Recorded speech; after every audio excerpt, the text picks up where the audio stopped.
Jesus Christ is coming soon, my dear friends. ప్రభువైన యేసుక్రీస్తు త్వరగా వచ్చుచున్నాడు నా ప్రియమైన స్నేహితులారా. And he is coming more sooner than we are all expecting, my friends. మరి మనం అందరము కూడా ఊహిస్తున్న దానికంటే అనుకుంటున్న దానికంటే కూడా ఆయన అతి త్వరగా రాబోచు ఉన్నాడు. And that's the good news I want to share with you. అది ఒక శుభవార్త మీతో నేను పంచుకోవాలనుకుంటున్నాను. Now this my attempt of mine in pointing out to the world events is not to excite you, but to create an interest in the prophetic fulfillments and to make you realize that Jesus coming is very, very soon.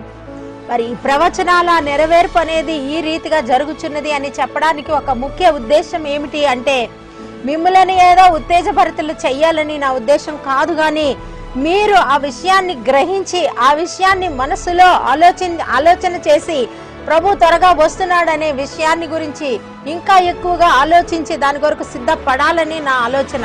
For more than a month we had been dwelling upon the Bible prophecies and the current events that are fulfilling very accurately every biblical prophecy concerning the return of Jesus Christ.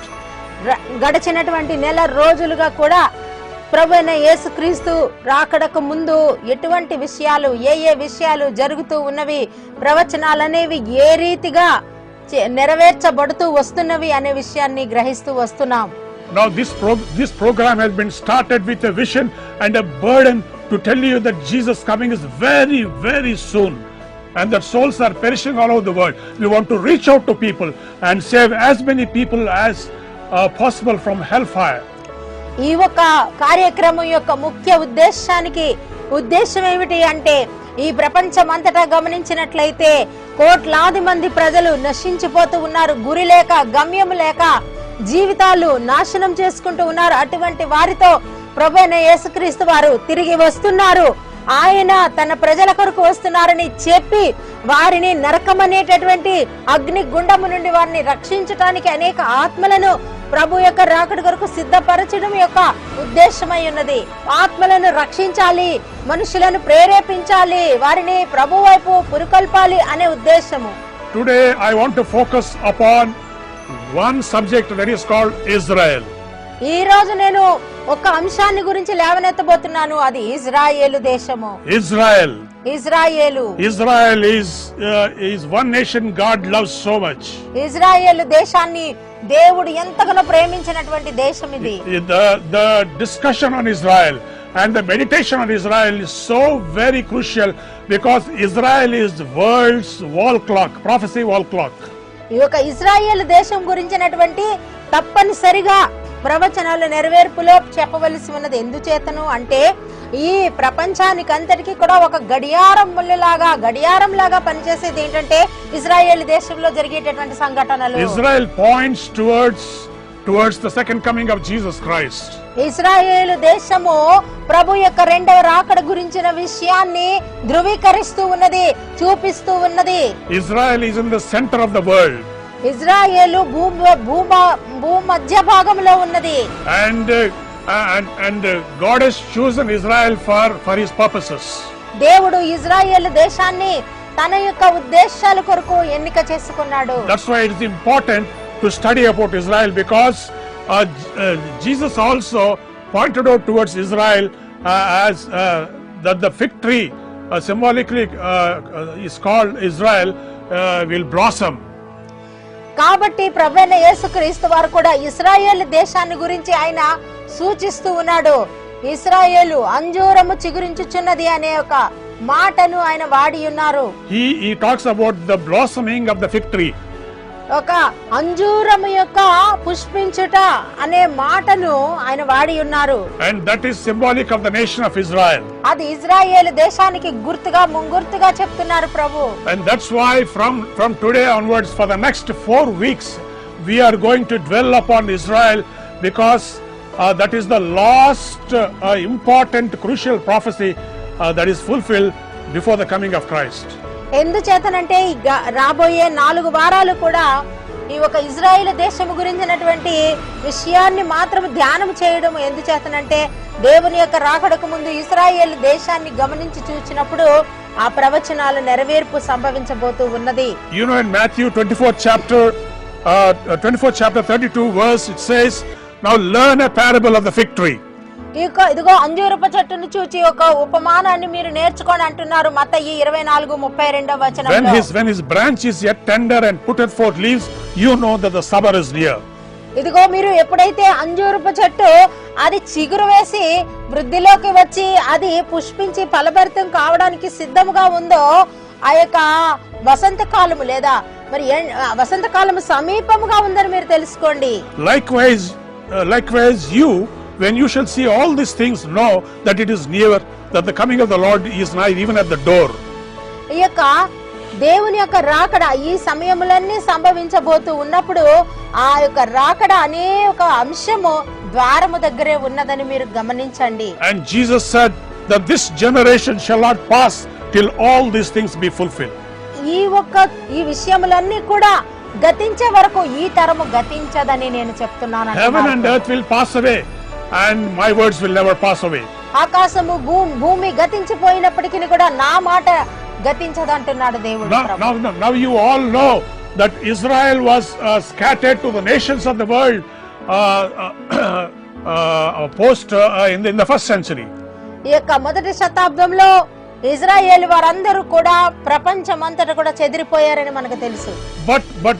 But God says that in the end times Israel is going to, all the scattered Jews around the world, they will come back to Israel and they will be formed as a nation once again. It will be a born again experience for nation of Israel. కానీ అంచె దినములలో చూసినట్లయితే యుగాంతము వచ్చేటప్పటి లోపల చూసినట్లయితే ఇశ్రాయేలు వారు ఏ ఏ దేశాలలో చెదరగొట్టబడి ఉన్నారో ఆయా దేశాలన్నిటి నుండి కూడా వారు సమకూర్చబడి ఒక దేశముగా ఏర్పాటు చేయబడి వారు పుష్పించే వారిగా ఉంటారంటున్నారు ప్రభు. And this prophecy was fulfilled in 1948 in the month of May. మే నెలలో 1948వ సంవత్సరంలో ఈ ప్రవచనము నెరవేర్చబడింది. And this was showed as a very crucial sign for the coming of the Lord. ప్రభు రాకడకు ముందు ఇది ఒక ముఖ్య ముంగుర్తుగా ఉంది. And Jesus says, when you see the fig tree blossoming, you will know that my coming is nigh at the door. మరి ఈ సంగతులు మీరు జరిగినప్పుడు నా రాకడ ద్వారముననే సమీపమునే ఉన్నదని మీరు తెలుసుకొనిడి అంటున్నారు ప్రభు. And he says that this generation shall not pass till all these things be fulfilled. ఈ యొక్క సంగతులు సంభవించే వరకు ఈ తరము గతించదంటున్నారు ప్రభు. In other words, he says the same generation that saw the blossoming of the fig tree will also see the coming of the Lord. ఆ మాట అంటే ఎవరైతే ఈ ఒక అంజూరము చిగురించుట అనే దానిని అనగా ఇశ్రాయేలు రాజ్యము ఫలభరితం అవుతుంది అనే విషయాన్ని ఎవరైతే చూస్తున్నారో వారే దేవుని రాకడ కూడా వారు చూస్తారు అని ఒక అర్థం ఇందులో ఉంది. And that's why it is important for us to study about Israel and about the biblical prophecies concerning it. అందుచేతనే ఇశ్రాయేలు దేశము కొరకు ఆ ఇశ్రాయేలు దేశం యొక్క ఆ ప్రవచనాల నెరవేర్పు కొరకు ధ్యానించటం అనేది ఎంతో ఆవశ్యకమై ఉన్నది. Today we are going to see three things in the message. ఈ యొక్క సందేశంలో మూడు విషయాలు మనం గమనించగలము. God's calling towards Israel, Israel పట్ల దేవుని పిలుపు, and then God's judgments towards Israel. Israel పట్ల దేవుని తీర్పు. When I say judgments, it is not destructive judgments, it is dealings with Israel. అది నేను తీర్పు అని అంటే వారిని నాశనము చేసి అంతము చేసేటటువంటి తీర్పు కాదు, అది దేవుడు తన ప్రజలతో వ్యవహరించేటటువంటి వ్యవహారం అది. And thirdly, that God fulfills his purposes towards Israel. దేవుడు ఇశ్రాయేలు పట్ల తన ఉద్దేశాన్ని తన కార్యాచరణను ఆయన ఫలింపజేస్తూ వస్తున్నాడు. So first thing is the God's high calling towards Israel. మొట్టమొదటిగా ఇశ్రాయేలును దేవుడు పిలిచిన ఉన్నతమైన పిలుపు. In Deuteronomy 7:6 it says, ద్వితీయోపదేశ కాండము 7వ అధ్యాయము 6వ వచనములో చెప్పబడి ఉన్నది. It says, for thou art a holy people. మరి మీరు పరిశుద్ధమైన జనాంగము. And the holy people unto the Lord thy God. నీ దేవుడైన యెహోవాకు నీవు పరిశుద్ధమైన జనాంగము. The Lord God hath chosen thee. ప్రభు అయిన దేవుడు నిన్ను ఏర్పాటు చేసుకొని ఉన్నాడు. to be a special people unto himself. తన కొరకు ఒక ప్రత్యేకమైన జనాంగముగా. And you are above all people that are on the face of the earth. ఈ భూ ప్రజలందరిలోనూ ఈ జనులందరి మీద ప్రత్యేకించబడిన పైకెత్తబడిన జనాంగముగా. So that is the high calling of God towards Israel. Israel పట్ల దేవునికి ఉన్నటువంటి ఒక ముఖ్యమైన గొప్ప ఉన్నత ఉద్దేశం అది. God wanted Israel to be as a city that is set on a hill. ఆ యొక్క కొండ మీద నుండి పట్టణముగా ఇశ్రాయేలును ఉంచవలెనని దేవుని కోరిక అయ్యున్నది. And it is God's purpose that God should bless the nations of the world through Israel. ఈ యొక్క ప్రపంచ దేశాలన్నింటినీ కూడా ఇశ్రాయేలు దేశం వారి ద్వారా దీవించుట దేవుని యొక్క ఉద్దేశమై ఉన్నది. For the Bible says that out of Zion shall come forth the law of the Lord and the word of the Lord from Jerusalem. ఇదిగో యెరూషలేము నుండి దేవుని ధర్మశాస్త్రము, సియోనులో నుండి ఆయన యొక్క గ్రంథము బయలువెడలవలసి ఉన్నది. And that is why Israel has a very high calling. అందుచేతనే ఇశ్రాయేలు దేశము చాలా ఉన్నతమైన పిలుపు కలిగి ఉన్నది. And its calling is irrevocable, no matter in what state, spiritual state it is. అది ఎటువంటి స్థితిలో ఉన్నప్పటికీ కూడా ఆ పిలుపును దేవుడు ఎన్నడూ కూడా తోసివేయలేదు. You know, we have to focus on three things today. ఇదినా మనం మూడు విషయాలు మనం చూస్తా ఉన్నాము. You must understand that calling towards Israel is a high calling. He wants Israel to be an ambassador of God and to proclaim the law of the Lord throughout the world. దేవుని యొక్క ముఖ్య ఉద్దేశం ఏమైనదంటే ఇజ్రాయేలు వారు దేవుని యొక్క ప్రతినిధులుగా ఈ భూమి మీద నిలబడి ఈ భూ జనాంగములన్నిటికీ కూడా యెహోవా దేవుడే దేవుడు అనేటటువంటి విషయాన్ని, ఆయన యొక్క ధర్మశాస్త్రాన్ని ఇచ్చినటువంటి దేవుడు, ఆయన కట్టడలను, ఆయన విధులను, ఆయన ఆజ్ఞలను ఇచ్చే దేవుడని చెప్పి వాటినన్నిటినీ భూజనులకు వివరించే దేశమని ఇజ్రాయేలుకు దేవుని ఉద్దేశం. And secondly, రెండవది, God has also called the church to be his lighthouse and to be his ambassadors on this earth. ఈ భూమి మీద రెండవదిగా చూసినట్లయితే దేవుడు తన సంఘాన్ని కూడా దేవుని యొక్క ప్రతినిధిగా, ఆయన యొక్క ప్రతినిధిగా ఈ భూమి మీద ఉండడానికి పిలుస్తున్నాడు. And thirdly, మూడవదిగా, God has a very high calling for every believer who is part of the church. సంఘములో ఉన్న ఒక ప్రతి విశ్వాసి పట్ల కూడా దేవుడు ప్రతి ఒక్కరికి ఉన్నతమైన ఒక పిలుపును పెట్టి ఉన్నాడు. So God has a purpose for Israel, God has a purpose for the church, and God has a purpose for individual believers. దేవుడు ఇజ్రాయేలుకు ఒక పిలుపు కలిగి ఉన్నాడు, దేవుడు తన సంఘానికి ఒక పిలుపు కలిగి ఉన్నాడు, దేవుడు ప్రతి విశ్వాసి పట్ల కూడా దేవుడు ఒక పిలుపును కలిగి ఉన్నాడు. And my dear Christian friends and believer friends, నా ప్రియమైన క్రైస్తవ విశ్వాస సహోదర సహోదరీలారా, you are no ordinary person. మీరు ఒక సామాన్య ప్రజ కాదు. It is time to set your accounts and to come back to God. ఈ యొక్క సమయంలో నీ యొక్క లెక్కలన్నీ కూడా సరిచూసుకుని దేవుని దగ్గరికి రావాల్సి ఉన్నది.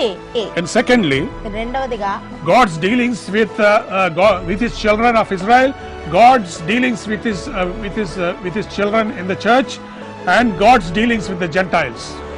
దేవుడు తన ప్రజలైనటువంటి ఇశ్రాయేలు వారితో వ్యవహరించే విధానము, దేవుడు సంఘములో తన ప్రజలతో, సంఘ వధువైన సంఘముతో వ్యవహరించే విధానము, అన్యజనులతో దేవుడు వ్యవహరించే విధానములు మూడు విధాలుగా ఉంటున్నవి. You know, God had been dealing with Israel for so many years in different ways. దేవుడు ఇజ్రాయేలు ప్రజలతో అనేక విధాలుగా తను వ్యవహరిస్తూ వస్తున్నాడు. Why he had to judge Israel? Israel దేవుడు ఎందుచేత తీర్పు తీర్చవలసి వచ్చింది? Because of their disobedience and rebellion against God. దేవుని పట్ల వారుకున్నటువంటి అవిధేయత వలన, తిరుగుబాటు వలన వారిని శిక్షించవలసి వచ్చింది. God loves Israel so much.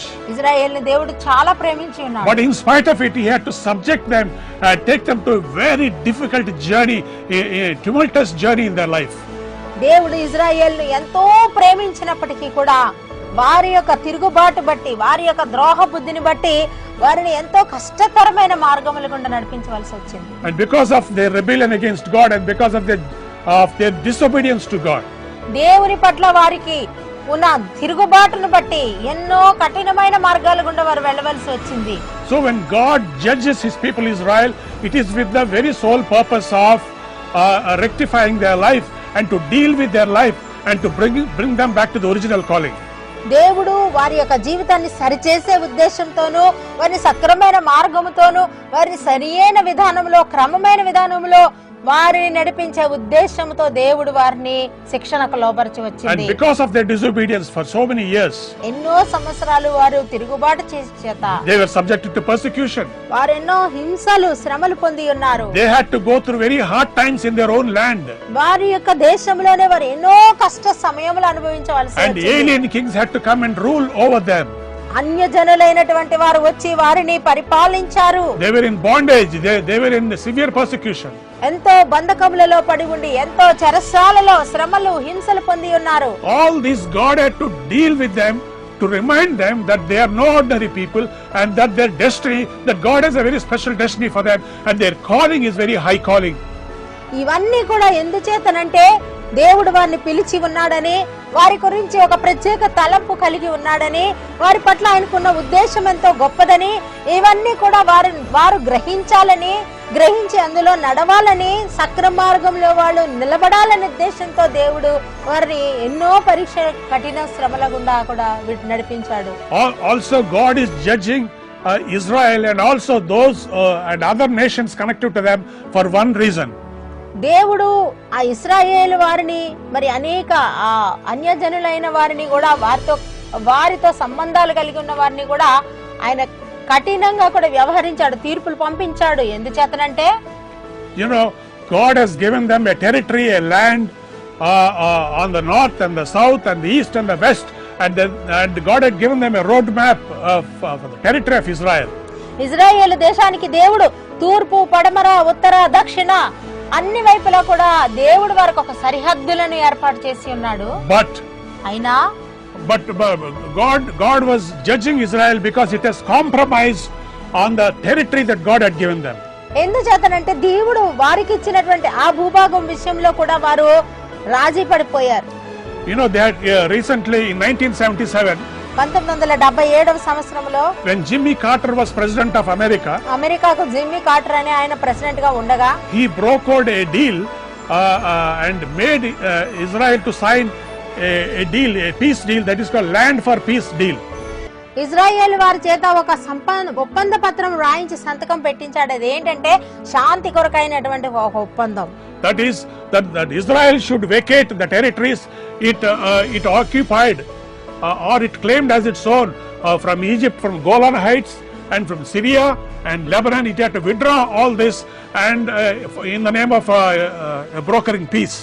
ఈ యొక్క శాంతి అనేటటువంటి పేరు మీద ఆ గోలన్ ఆ యొక్క పర్వతాల దగ్గర నుండి, ఆ లెబనాన్ దగ్గర నుండి, ఆ సిరియా దేశం నుండి కూడా వారు వెళ్లిపోవాలని, వారు తమ భూభాగాన్ని విడిచిపెట్టి రావాలనేటటువంటి ఒప్పందాన్ని ఆ ఒక అధ్యక్షుడు చేసి ఉన్నాడు. So God is judging America and Israel and other nations who are making the children of God compromise on what God had given them.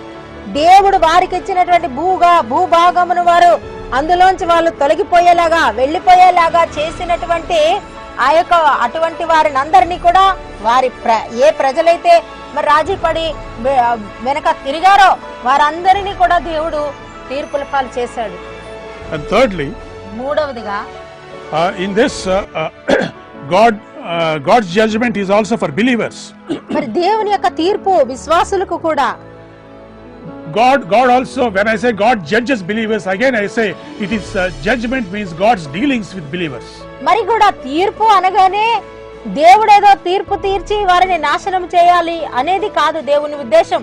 దేవుడు వారితో వ్యవహరిస్తున్నాడు, వారిని ఒక క్రమశిక్షణలోనికి తెస్తున్నాడు, వారికి కొన్ని ప్రత్యేక పరిస్థితులు గుండా నడిచేలాగా చేసి వారు దేవుని విధానాలు నేర్చుకునేలాగా దేవుడు నడిపిస్తున్నాడు. Because many children of God went far away from God, went off the track of God's calling. దేవుడు యొక్క పిలుపును విడిచిపెట్టి దేవుని ఉద్దేశాన్ని లక్ష్య పెట్టకుండా మరిచిపోయి దానికి దూరంగా వెళ్లిపోయారు. ఎక్కడికో వెళ్లిపోతున్నటువంటి తన ప్రజలను, తన పిలుపు కలిగినటువంటి తన బిడ్డలను ఒక క్రమంలో పెట్టదలిచి దేవుడు వారిని క్రమశిక్షకు లోబరుస్తున్నాడు. My believer friend, have you ever thought about the tumultuous journey of life and problems and very difficult things that are happening in your life which you are unable to understand why you're going through them? What is happening in your life? Have you ever thought about it? నీ జీవితంలో నీవెన్నో కఠినమైన పరీక్షల గుండా, ఎన్నో శోధనల గుండా, శ్రమల గుండా నీవు తట్టుకోలేనటువంటి అనేక బాధలలో గుండా వెళ్ళినప్పుడు ఒక్కసారి నువ్వు ఆలోచించావా? దేనిని బట్టి పరిస్థితులు నాకు సంభవిస్తూ ఉన్నవి, దేనిని బట్టి ఇటువంటి స్థితిగతులు నాలో కలుగుచున్నవి, ఇంత వేదనకు బాధకు కారణం ఏమి అని ఎప్పుడైనా యోచించావా? God is committed to fulfilling his purposes. దేవుడు తన ఉద్దేశాలను, తన ఆలోచనలను తన పిల్లలైన బిడ్డలైన వారి ద్వారా కూడా ఆయన నెరవేరుస్తూ వస్తున్నాడు. And one thing is that God will never give up on you. ఒక విషయం ఏంటంటే దేవుడు నిన్ను ఎన్నడూ కూడా విడిచిపెట్టడు. So he is committed to your restoration. నిన్ను సమకూర్చడానికి ఆయన సిద్ధపడి ఉన్నాడు. And to bring you on the track.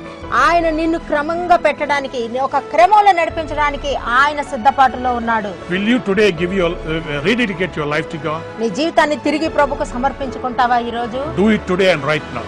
ఈ రోజు ఇప్పుడే నీవు దానిని సమర్పించుకో. May God bless you. దేవుడు మిమ్మల్ని దీవించును గాక. Amen.